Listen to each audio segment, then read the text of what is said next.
Hey guys, welcome to a new video on Quick Guide. In this video, I will show you how you can log into your Netspend Western Union account. Follow all the steps and watch this video till the end. Now before we start the video, if you're new to our channel, subscribe and turn on the notification so that you will be notified for any of our new uploads. Now let's get into the video. Firstly, you need to open a web browser on a PC.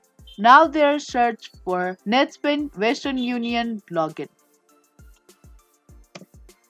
And then from the search result, select the first link login/Western Union Netspend account.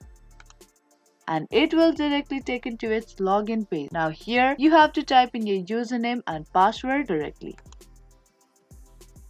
Now you can tick this square box if you want your system to remember your username so that you don't have to manually type in your username in your next visit. And if in case you are using public or shared device, then uncheck or leave this box as it is. And if in case you have forgotten your username or your password, you can recover it by tapping on forget your username or password link. And now once you're done with typing in your username and password, tap on login button. Now that's all it takes to get logged into your Netspend Western Union account. Hope you understand and found this video helpful. If you did, make sure to give this video a thumbs up and subscribe to our channel. That's gonna be all for this video and I will see you in the next one.